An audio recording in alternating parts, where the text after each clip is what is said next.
Well, we're going to jump right into it today because I've got like 1.5 hours worth of stuff to share with you, all right? So we're going to try to condense that. But today we continue our series in Revelation and venture into maybe one of the most well-known phrases or figures that you hear about when you talk of Revelation, the beast or the mark of the beast being 666. And there has been a lot of different, what I call spiritual acrobatics over the years in history, where people have done a lot of different things with this passage and done a lot of different interpretations. And the approach I'm going to take is very simply this. First, I want to try to look at it in the context of the first century and what it was meant to convey and express a meaning to those of the first century, and then to look at it in light of the past, present, and future, as I presented very early in the book of Revelation, that is a message to not only the first century, but to all the generations that follow. So that's kind of the direction that we're going to take as we go through this. Now, I want to start off this morning by giving you a picture of kind of what was happening in the first century when John was writing the letter to these people. Because that's, I think, is key to understand. If you're to look at it in light of the first century culture, it's important to understand what is going on in the first century culture. So I'm going to read a section from something I read a couple of weeks ago. This is the bigger version of it. The Trajan Pliny correspondence is a correspondence between the governor of Bithynia in 112 AD to the emperor Trajan, and basically asking the question, what do I do with all these pesky Christians I keep coming up against? And how do I deal with them when they're brought to trial?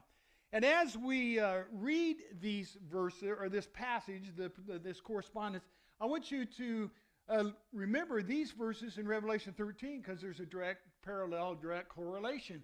Because in Revelation 13, which is the chapter we're going to look at today, and the context of that is in Revelation. Last week we looked at in chapter 12 where the dragon came and is going to try to destroy the baby that was born. And basically we said that Satan coming trying to overpower Christ.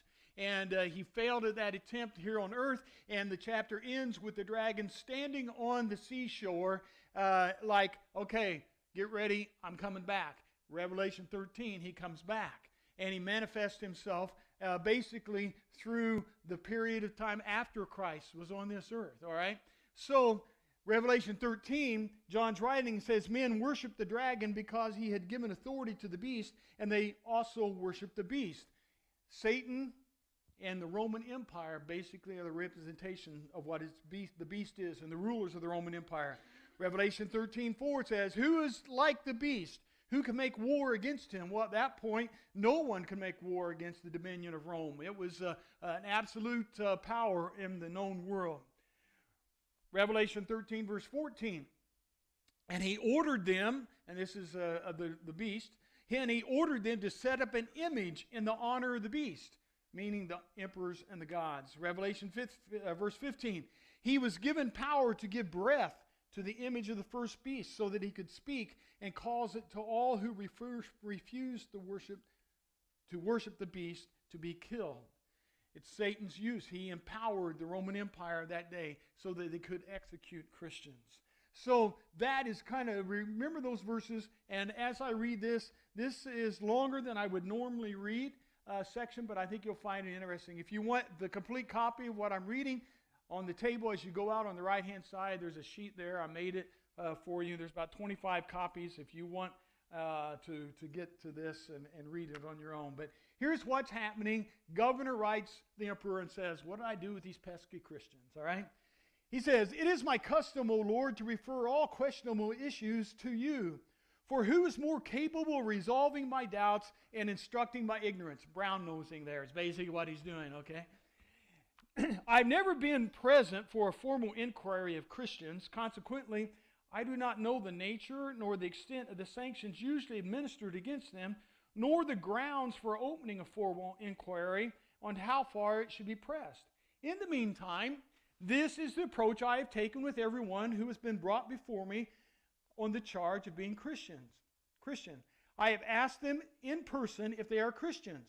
If they admit it, I repeat the question a second time and a third time, with the warning of punishment awaiting them.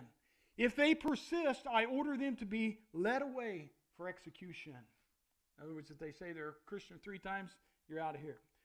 For whatever the nature of their admission, I'm convinced that their stubbornness and unshakable obstinacy should not go unpunished. Now that I have begun to deal with this problem, as so often happens, the charges are becoming more widespread and increasing in variety. An anonymous writing has circulated that contains the names of several accused individuals.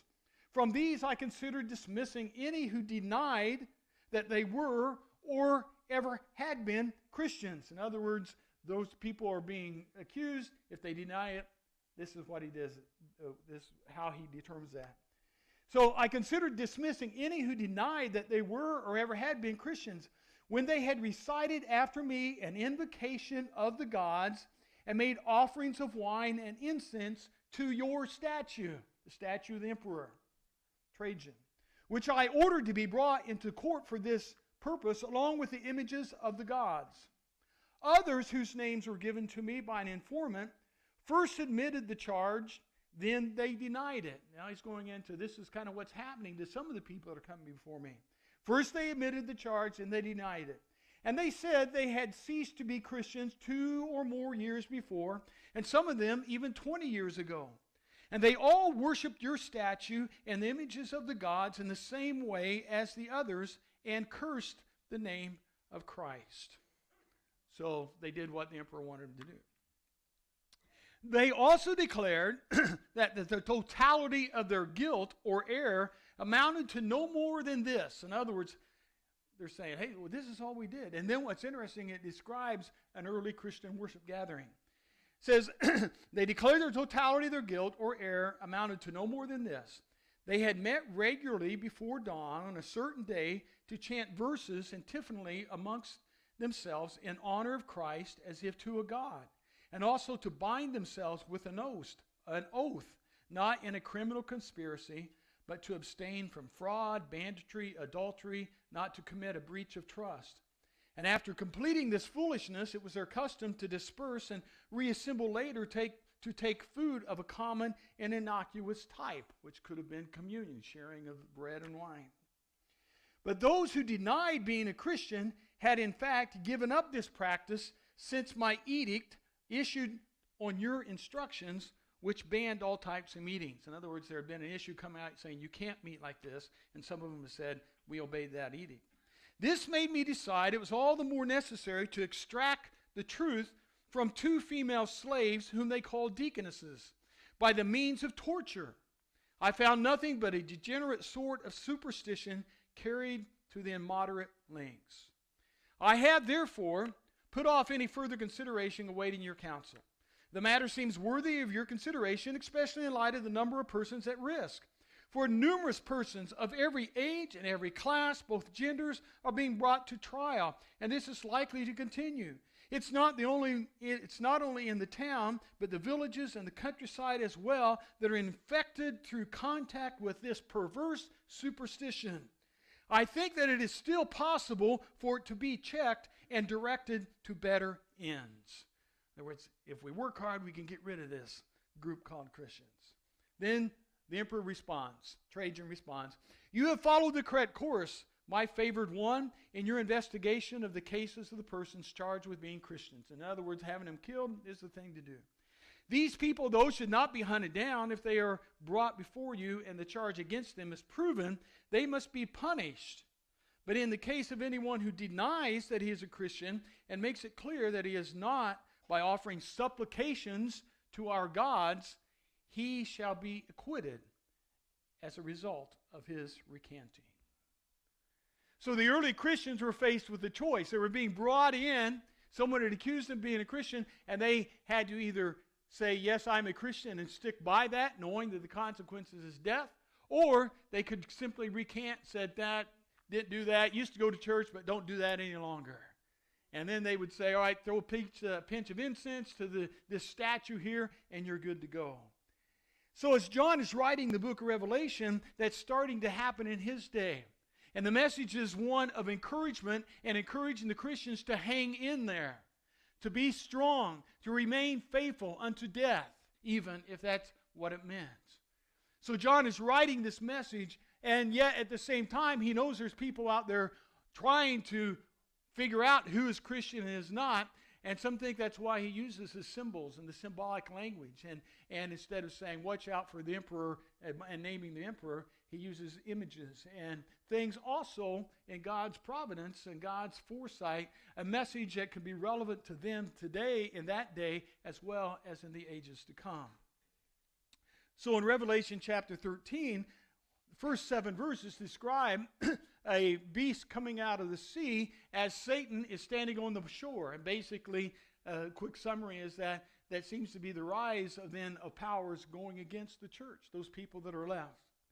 Verse 8 through 10 gives a good summary of kind of what John wants to say to them. All the inhabitants of the earth will worship the beast.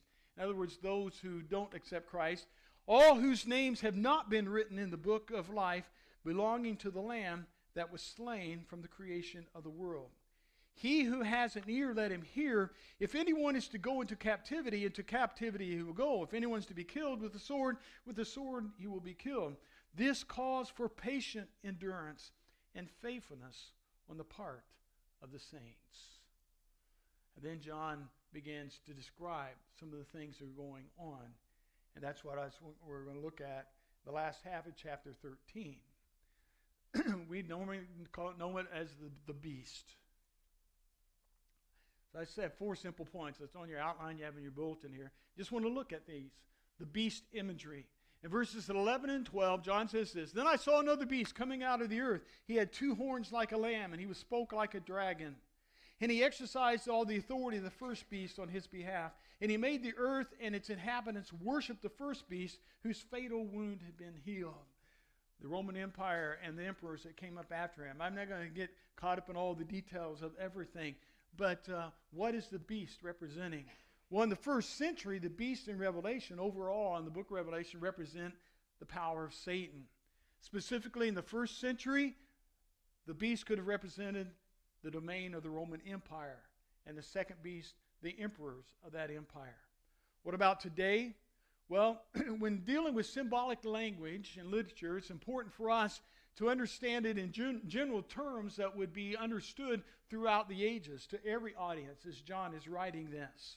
And yet specific enough to say, oh, I can see that happening, or yes, I can see this happening. And all the beasts, whether in Daniel or in Revelation, seem to be presenting the persecuting power of Satan against God's people. And it can be embodied, and it has been embodied in the past, and maybe the present, and the future in nations and governments who oppose Christianity. William Hendrickson, in his book, More Than Conquerors, says that the beast represents world dominion directed against God's people wherever and whenever it appears in history. That is the beast. So, there's some of the imagery. What about as he goes on? What are some of the actions? Verse 13.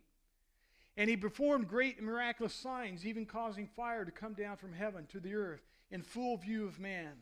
The use of ventriloquism and tricks and things were a stock trade in the practice of the cults in those days.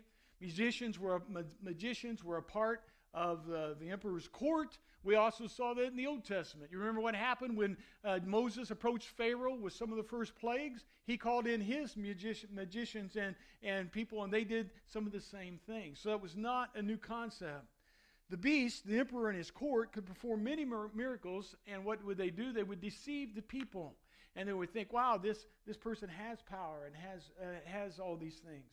So verse 13 says that these things happen. Verse 14, because of the signs he was given power to do on behalf of the first beast, he deceived the inhabitants of the earth.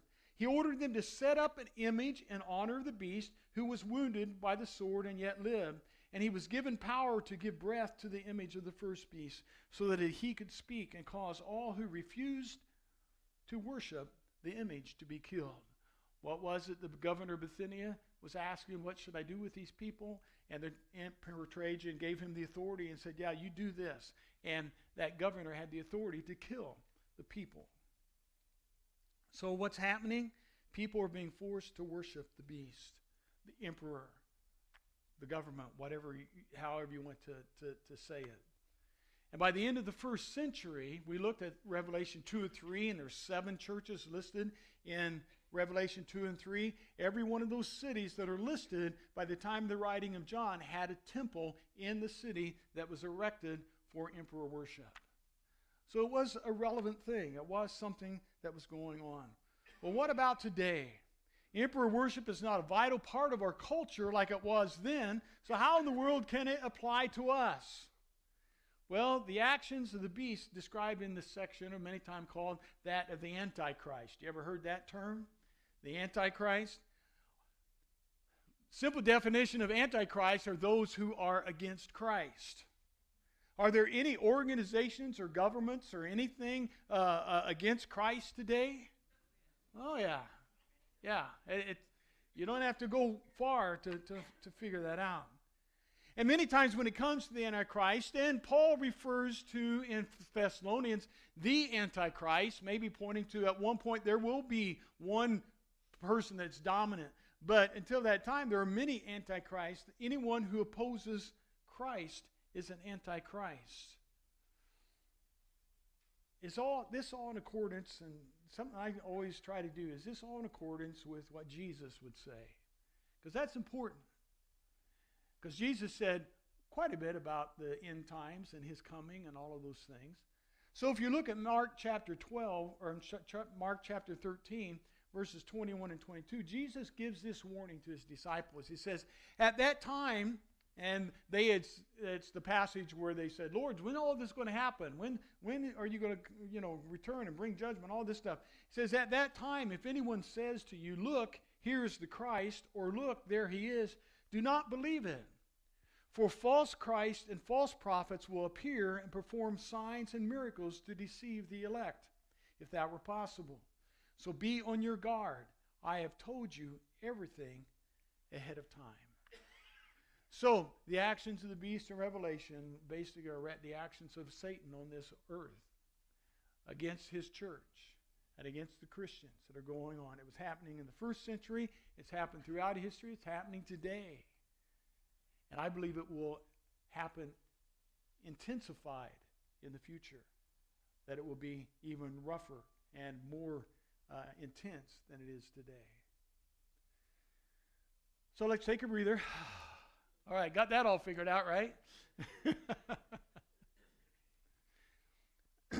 I don't mean to lower expectations, but this probably is not the final and authoritative word that you'll ever have on this, because there will be others. But I'm just trying to share my understanding and my background. So let's look at the mark of the beast. Verses 16 and 17, interesting verses. He also forced everyone, small and great, rich and poor, free and slave, to receive a mark on his right hand or on his forehead, so that no one could buy or sell unless he had the mark, which is the name of the beast and the number of his name. That's what's intrigued us. And that concept, you can't buy, sell, or trade without the mark of the beast. What in the world is that? And in context of the first century, I wondered, was there an actual mark that people were given? Was that something that was a common practice? Why bring up something like that if it had never been part of that culture? And what is interesting, as you look at it, and you look at the word that's used in the Greek, chargama, for a mark, there's several different contexts in which that was used in the first century. Sometimes domestic slaves were branded with the mark of their owner to identify them. We understand that from the good old West. They would brand cows. They still do. And that signifies that cow belongs to that rancher. Well, it was used then in light of people when it came to the slaves. Sometimes soldiers branded themselves with the name of their general if they were very loyal to that general when they were in the army. On every contract in the first century of buying or selling, there was a mark or a seal. And the seal on that name was the emperor and the date given. All coinage had the head and inscription of the emperor stamped on it. So every time a new emperor would come, they would issue new coins that had the image of the emperor on it.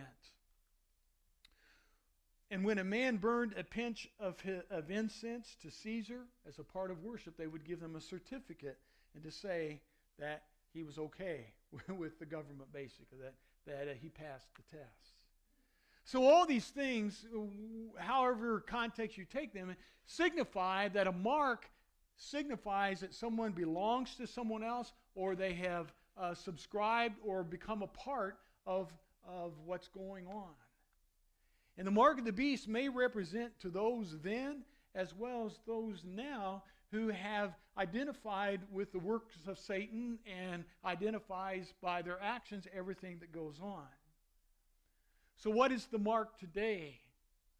Have you been running around looking for 666 stamped on someone's forehead? Does it mean that people today will actually receive a visible mark? I don't know, but here's the way I think of it. If someone is to come up to you and say, okay, what is the mark of a Christian today?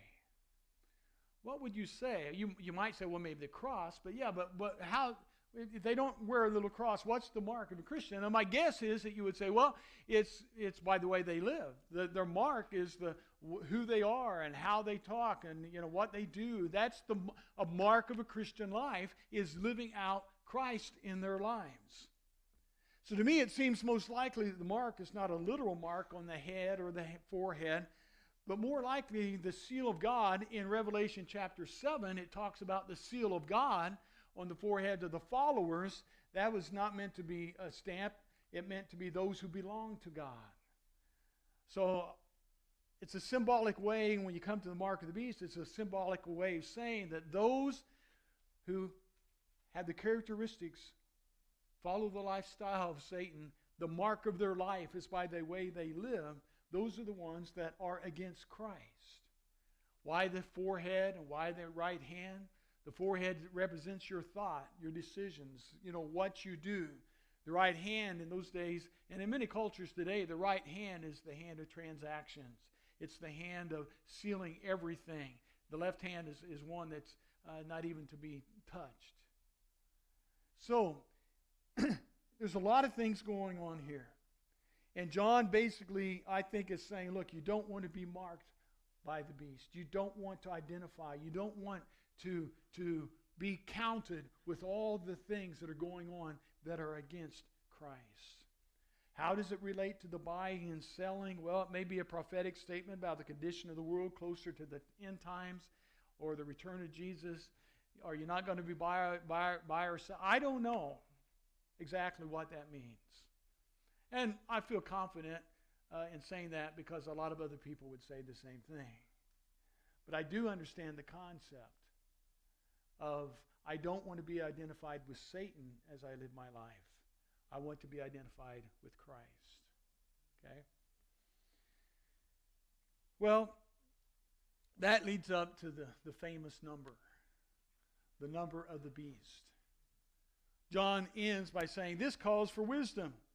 If anyone has insight, let him calculate the number of the beast, for it's man's number. His number is 666. Have you ever gotten anything and it had the number 666 on it? You're like, ooh, I don't want that. And you immediately, what do? You associate that with evil. All right? And you're even in the context of our culture. And I think that's maybe a correct thing. Now, if I had the license plate 666, I'd probably want to get it changed, Now, but what does that mean, in that culture and the culture today?